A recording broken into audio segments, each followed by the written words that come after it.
You! Me? Sit down! Oh, God. Oh, God, what did I sign up for? Hello?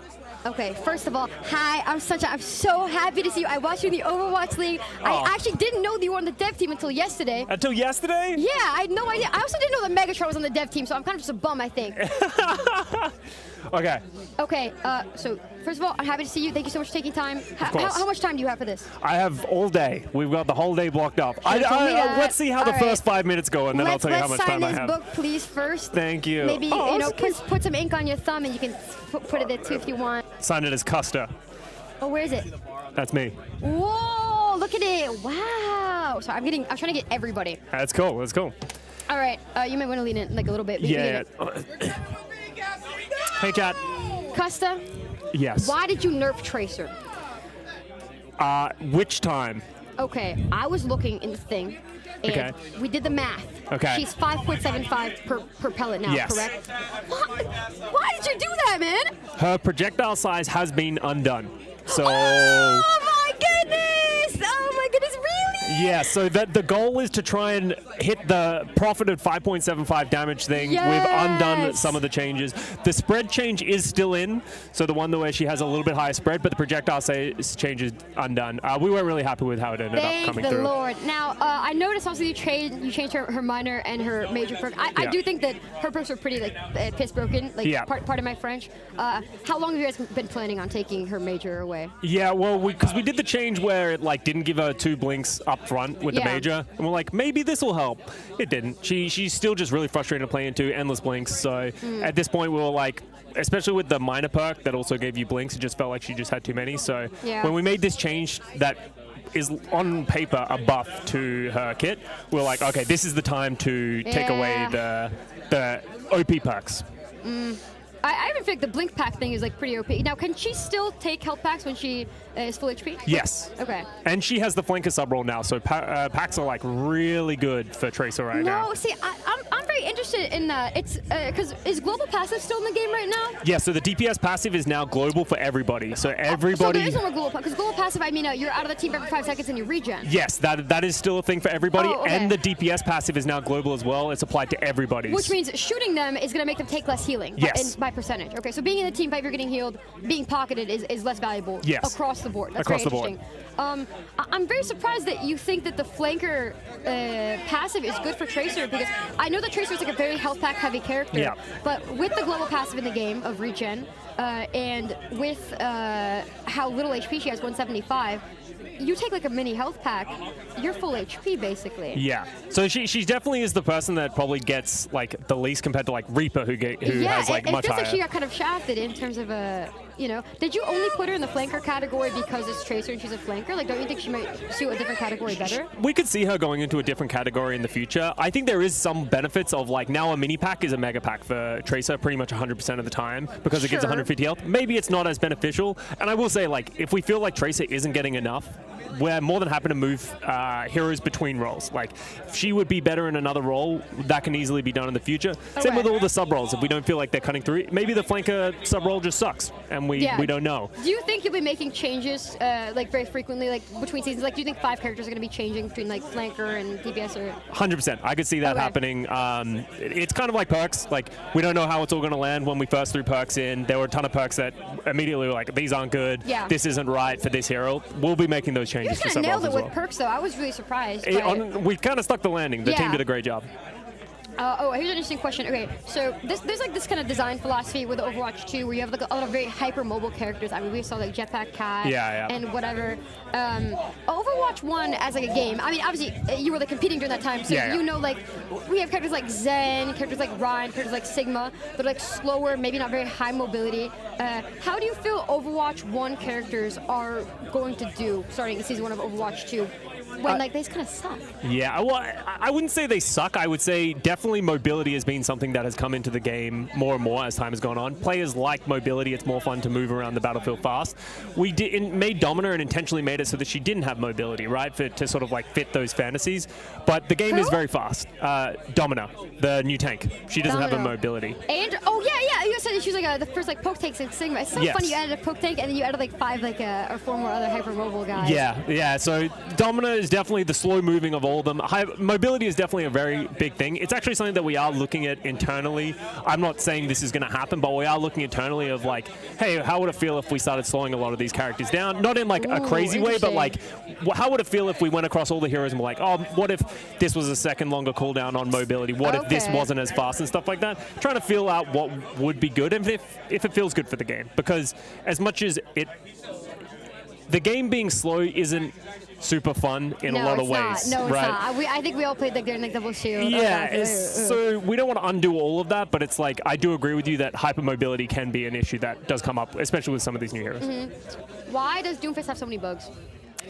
Well, this is the get quaked on one. Doomfist slam is like slam, punch, all these kind of things. Slam is pretty consistently bad, yeah. There's a lot of things that are going around in the back end of that, and changing certain things has like trickle-down effects. It's something that we have looked into. It's something that we are planning on looking to. As you can tell, we've been really busy as of recent thing, but hell yeah. It is something that I personally want to look at moving forward because I think it's really well documented by a lot of people in the community. Some of the issues Doomfist players are very passionate about. It's something that we do want to look into to try and find a way to sort of appease both people. Because like, I also think it's worth mentioning some things that players want isn't good for or healthy for the hero, or not accessible, or these types of things.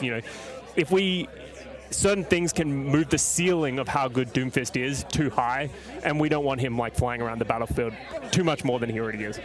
Now, how much do you still play Overwatch? I play Overwatch. Definitely not as much as I used to. Well, yeah, of course. But I'm GM 5 on support. I'm like Masters 1 on DPS. So I Do you think if you played more, you could get higher than GM 5? Yeah. Yeah. Okay. Definitely the thing is like I don't know if you've stepped away from games before and you're like I play and I'm like, man, I'm playing like trash because it's just like I don't remember what's good. And it just doesn't feel good because you have the eyes of a human, but you're watching a noob. And I'm just like half a step slow. Like I can see myself, and I get put in these games where it's like, oh, I'm in a champ 4 lobby, and here's me like, oh god, I'm gonna get beaten up. So. Okay. Do you think your own games impact your balancing decisions, or is it mostly from looking at stats overall? I would say it's a combination of absolutely everything. Whenever we're looking at balance, it's we look at the stats, we look at your own personal feelings about certain things, but then also the feedback that everyone gives. Like it's all put together to be like, okay, what is the best and healthiest for the game? Okay. We don't have any personal bias with balance or anything like that, though. Is that possible? I guess that's true. Maybe it isn't possible, but I would say like at the end of the day, the thing that is my job is to make the game as good as possible and make it as fun as possible, and that's what we strive for every day. Now, your team, do they have anything to do with hero bans? In the system, not that much, no. Okay, are you looking at hero ban data and you're seeing like people are permabanning Freya, Sombra, Vendetta, a lot of new age heroes. I know Wuya came out who's getting banned a lot. Yeah. People like are using the system to avoid characters that are kind of just like piss broken on launch. What are you guys doing about that? Yeah, so obviously the safe side is strong is the wording that people love to use, but when a hero comes out, you want them to feel effective, you want them to feel fun. We don't want another like Lifeweaver. Yeah, and exactly, we don't want the Lifeweaver situation again. Freya and Vendetta are obviously like big examples of like... Yes, they are. Freya was very frustrating to play into because of her one-shot capability with the double recon bolts. Vendetta is very prickly as she just like trades more effectively than anyone else in the game, and she feels... that's a really good way to say it. Yes, she does. She's very oppressive to play against. Like her, it's funny because like we have the stats. The death rate of Vendetta is like 20% higher than every other hero. Wow, that's very interesting. Because she just dies all the time, but she trades so effectively and that's why, we did the spawn change of like she can't E out of spawn, right? Like we're trying to slow her down from just like turbo-inting in over and over again. So what we're trying to do is learn from those ban data and understand what are the issues that are coming in with these new hero releases, because we don't want a hero to come out and then Vendetta's banned 70% of the time, and people can't even play her even if they do want to. So we're trying to avoid that. These 5 new heroes we're trying to find and make sure we strike these balances. But I also think a part of that, like Wuyang, I actually think was stronger than Vendetta and Freya. I agree with you. Yeah, that's very interesting. But he wasn't banned as much because as a support, he's fun, but as a support, it doesn't feel as oppressive to play against as a player, right, compared to Vendetta and Freya. So I think DPS heroes are definitely way more prickly. Same thing with Hazard, almost to a degree. Yeah. Like when they're really oppressive, you feel it in the lobby, and that's going to lead to more bans. Custa. you have some coworkers on the balance team that you think are just dogs at the game, and like they should not be on the balance team because they are dogs. No, that we don't have anyone on our team. Like, you know, obviously we're not a bunch of like champ players running around, but I think everyone has a really good eye for the game and understanding for the game. It's interesting because you're using this sort of like language, like inting, or like just like the concept of like taking trades or whatever, and thinking about Overwatch like through this lens as like a pro player.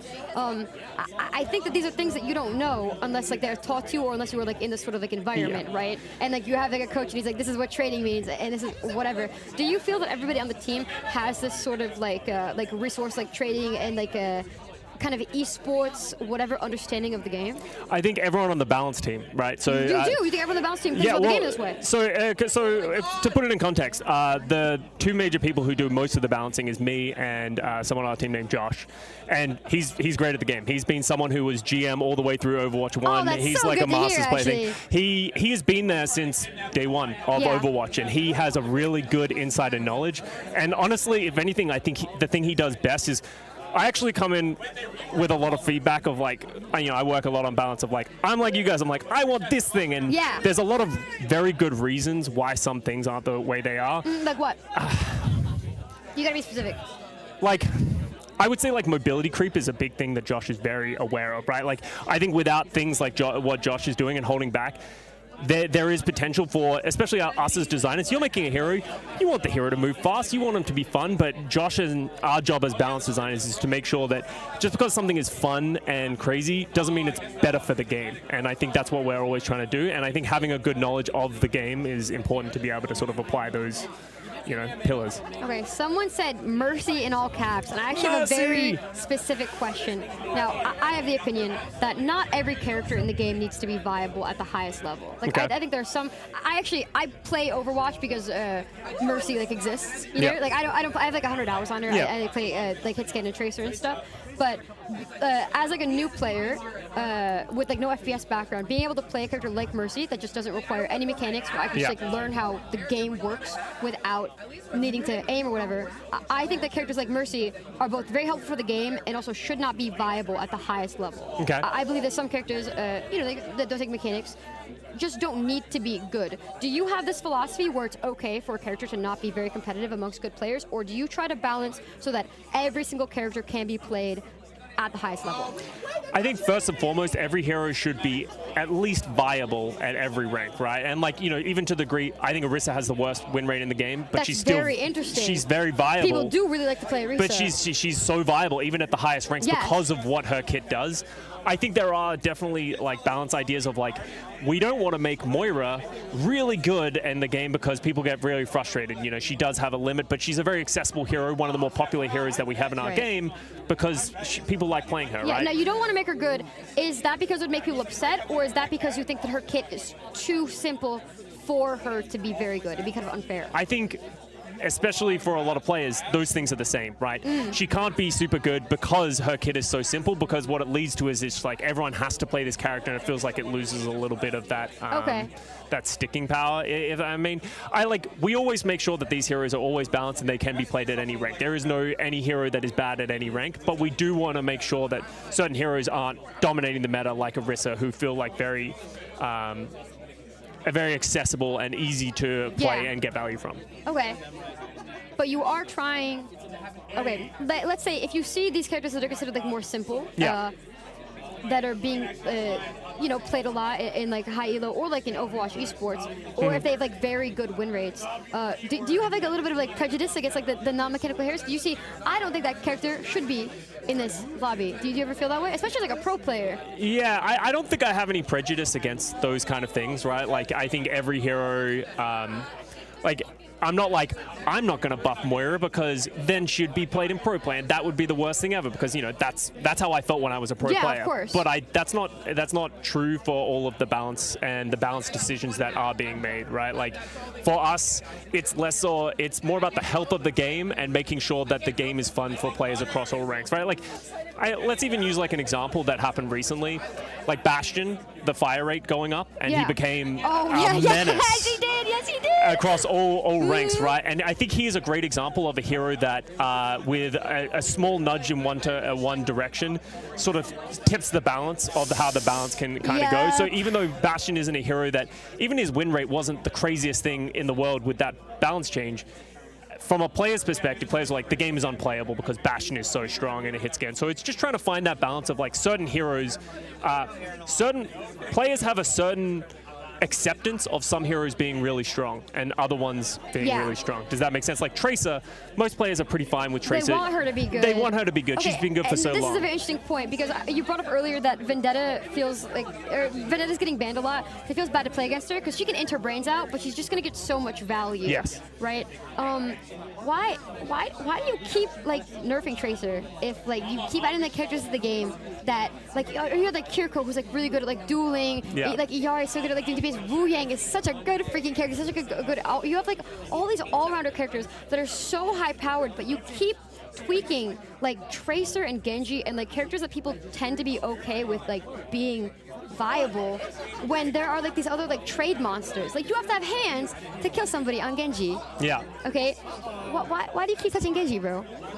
I think the idea is that yes, people are more okay with Genji and Tracer. They love Tracer, Genji, REINHARDT, all those kind of heroes. Fun. They're just like, yeah, and they're fun. Like, I agree with you, but at some point, it's important to make sure that on the balance team, we're moving things around and making sure that every hero at least has like their time in the sun, right? We saw that recently. Sigma got buffed up recently. Oh, okay, for like 4 days. Yeah, okay, that's because his win rate went up to like 57% or something. I know. Like. Okay, but that's because Sigma was like getting power crap, but now he's like normal. And that's the thing is like we wanted to make the buff so he's good. He went back down a little bit because he went too far, but he was still strong and he has been strong the last couple of seasons. He's been played in situations like people didn't play him on control, they didn't play him on Flashpoint, they didn't play him on any of these modes because it's not his super strength. But with this number tweak, it's moved him into the meta, which is great, but that doesn't mean he always needs to stay there. And we want to make sure that certain heroes are coming back. Alari got the buff to her damage recently. She's been playable in a way that she hasn't been for a while. Zen got his Discord damage upped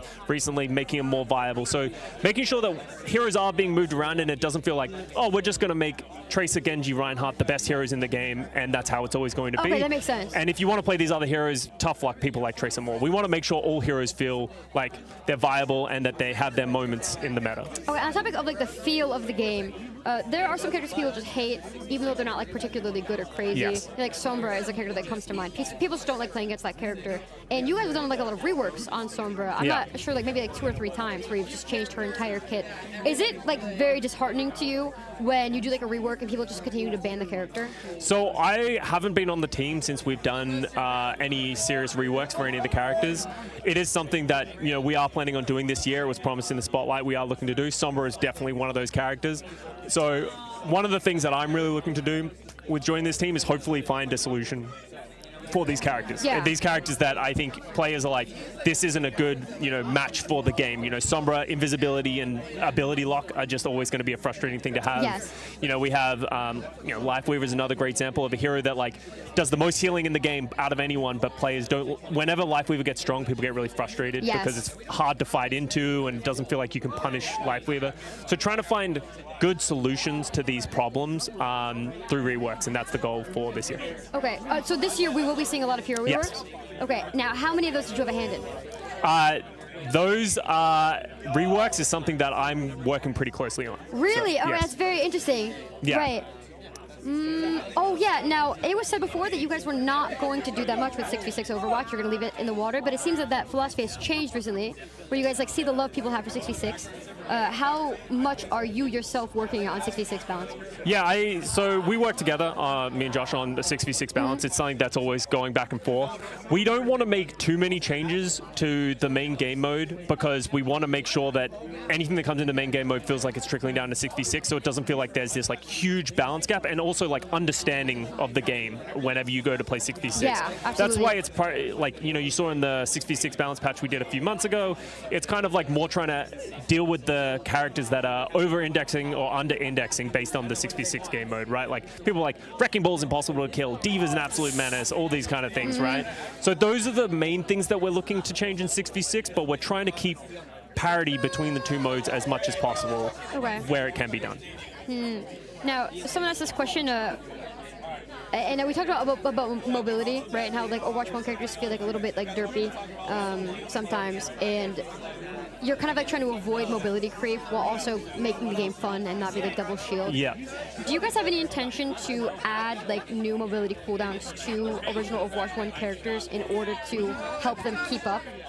I guess, so I would ask a question to you, which characters do you think that don't have mobility should have mobility? I think yours like this like with perks really well though, where Zen can like fly now. Yeah, like, the little hover and stuff like that, yeah. I'm asking this question because people keep asking about Rein in the chat. I think a lot of like, Rein players are very passionate about their hero and they really want him to be good. Yeah. Which makes sense. Do you feel that Rein has a problem with mobility?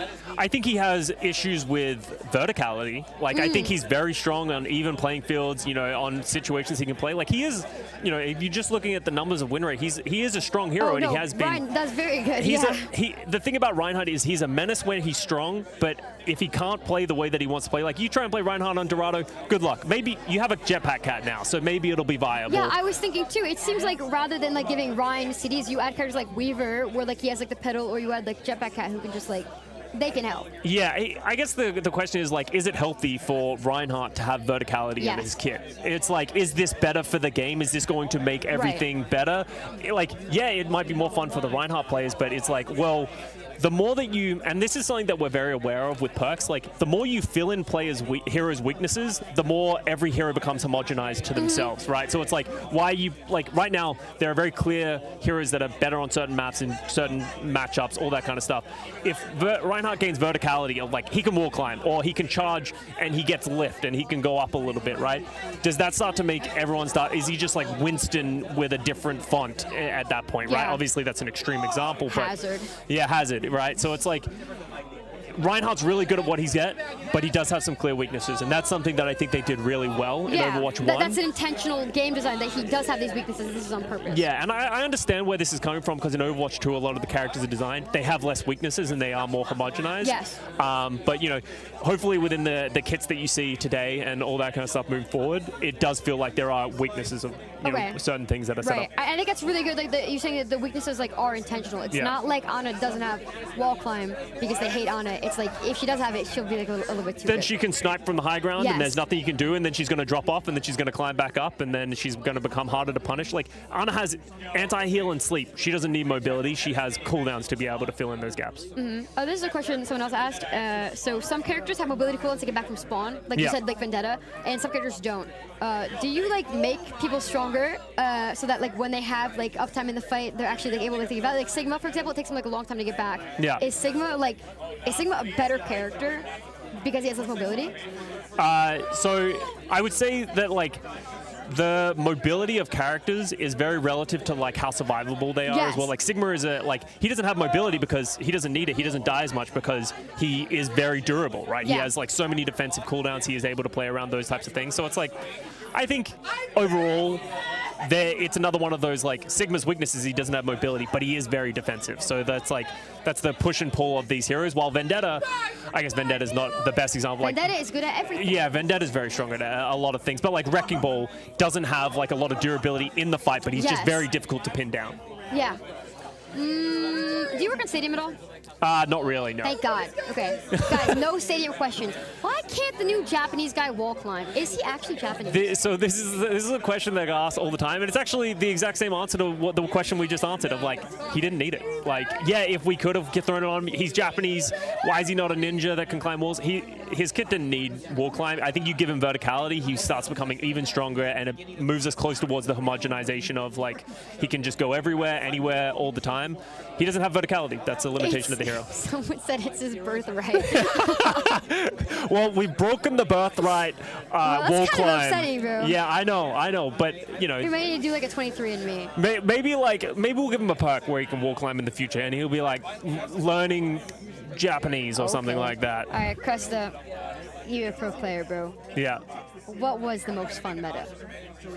Okay, this is actually a deep cut for the real ones. My favorite meta of all time was 2016, maybe 2015, late beta. Wow. Double Zen, double Tracer, Lucio, Symmetra. Oh my god, oh my god. Where Symmetra used to give 50 shields to everyone. She would just look at you as a soft target, put 50 shields on you. You enjoyed competing the most during that meta? So I was the Zen player. So what it kind of was is like, it was you, it was 2 Zen players and a Lucio Symmetra fighting against 2 raid boss tracers. You're sick. Because they're like 200 this man HP. Balances the game. Perma all. You're sick. Dude, you don't understand what it was like. It was like a game within a game. It was so fun. That is a very interesting answer. Yeah. Wow. That is deep cut. You're right. Yeah.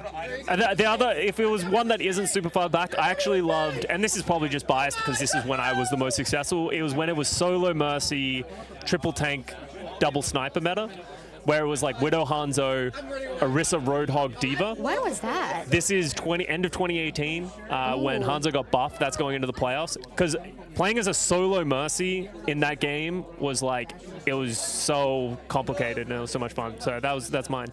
Okay. That was when Storm Arrows first came into the game. Now my chat, they keep asking mobility and counter questions, and I feel like across the board the sentiment is we just don't want characters to be too strong or to be like all-rounders, because then they all become the same. So guys, I'm not going to ask him any more questions about like why can't Doomfist have 5,000 HP? Like, I think we know why. Yeah. Oh yeah, when you balance, are you thinking that, say for example like Pharmacy, like not really anymore, but it used to be like a very like run together comp. When you're making Mercy changes, are you thinking about Pharah?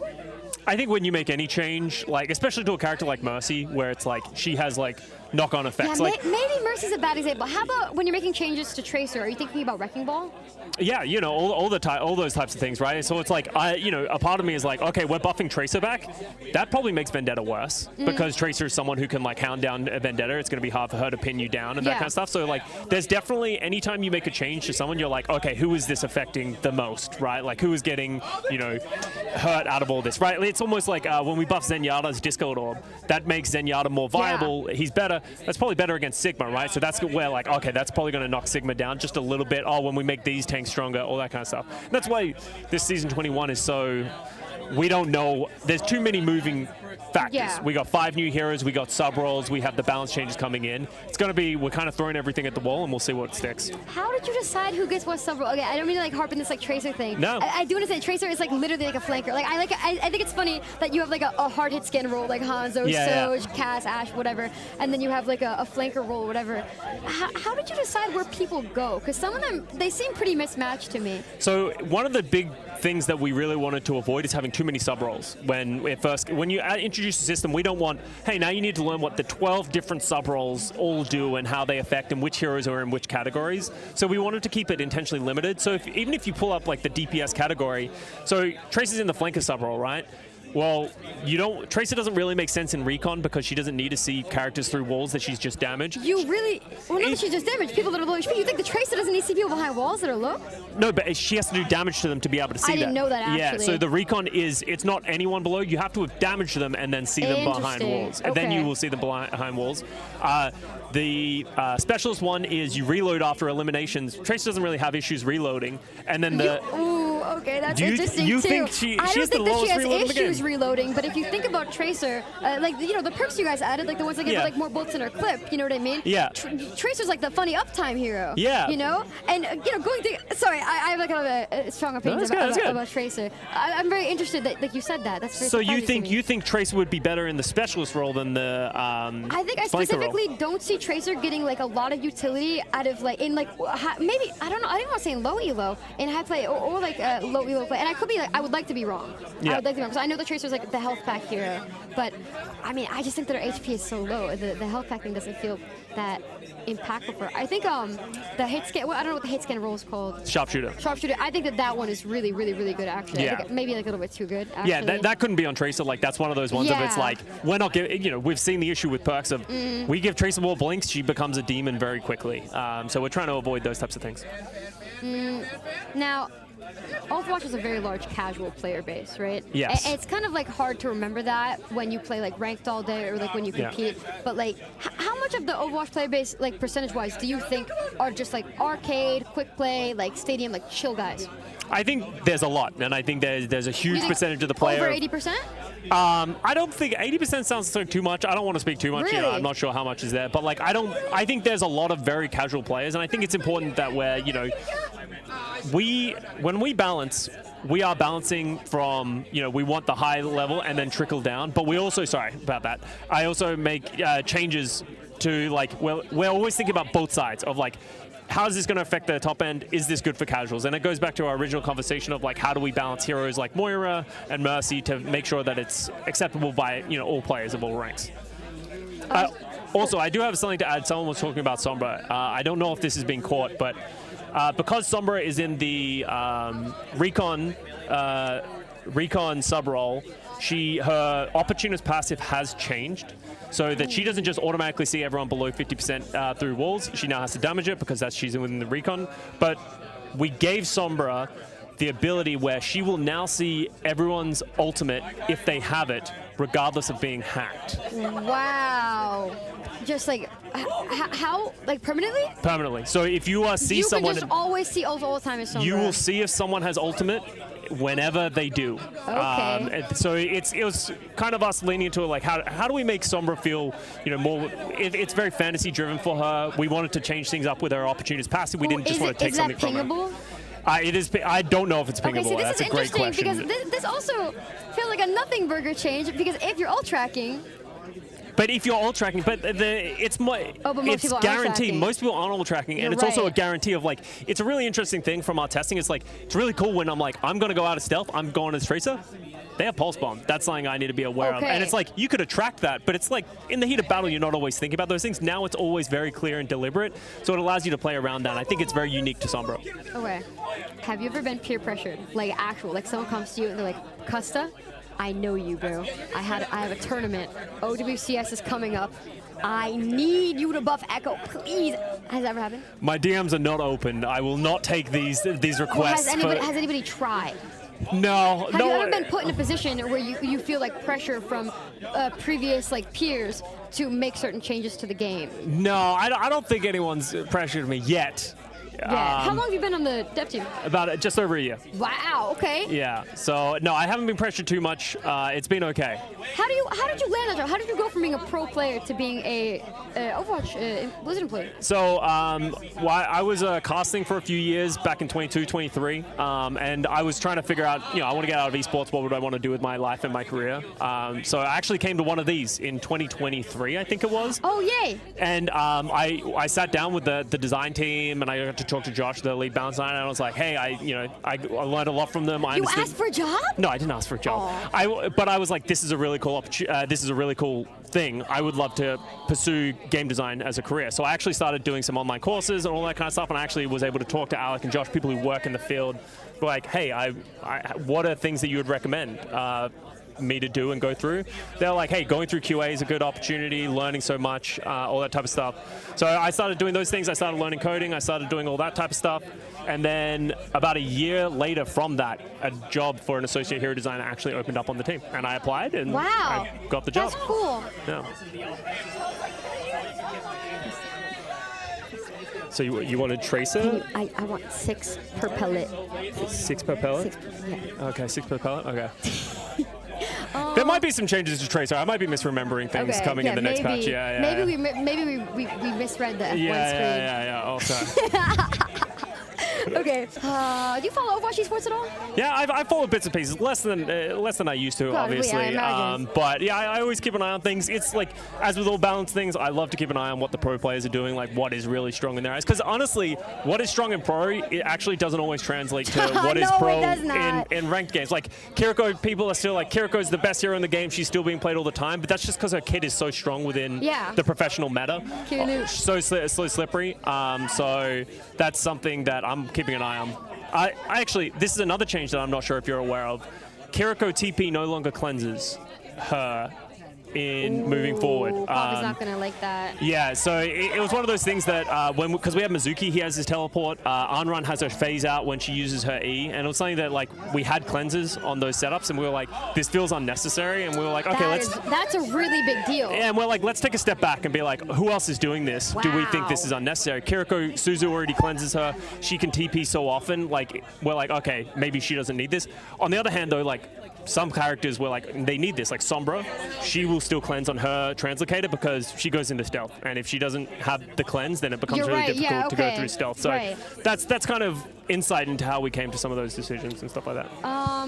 Now, on like the topic of like how you like come like to these decisions or whatever, there are a lot more games competing in like the hero shooter space than there used to be. Like I know Valorant came out and that was kind of like the thing that started it all.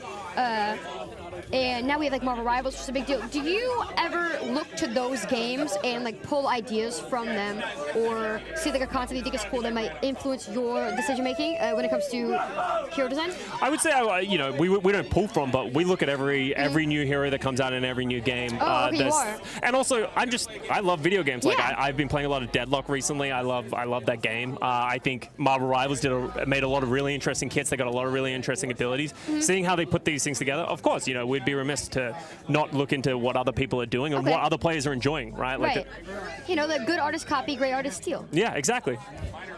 Do you think Invincibility, how do you feel about Invincibility cooldowns? Suzu, BAP, ammo field, these sort of things? Invincibility, I think Invincibility is something that is used very infrequently, but is used in certain situations where it feels like it's necessary. Suzu, like the Invincibility, those iframes, I think are important to sort of like understand how that is used, right? Like that saving opportunity. But it needs to be used very liberally because there is a lot of frustration around those abilities, so trying not to add them where we don't feel like they're needed. All right, one last question. We'll keep it like nice and light. What do you think is the biggest perk or benefit of working for Blizzard?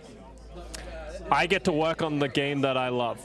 Overwatch gave me everything that I have in my life. Wow. I've been playing for 10 years. I played pro, I became a caster, and now being able to work on the game, I get to, you know, work on the game. I get to do balance for the game that I've, you know, wanted to work on for so long, and it's awesome to be able to have days like these where I get to talk with people like you, people who love the game, people in chat who love the game, and sort of like rally behind all the awesome things that Overwatch does. That's really awesome, man. Okay, I won't take any more of your time, but I really appreciate you going your way. Guys, can we get some hearts in the chat for Custa? Appreciate you. Ex-Owl player, ex-caster, ex-pro, current tracer buffer. Thank you so much for that, by the way. Thanks for the $20.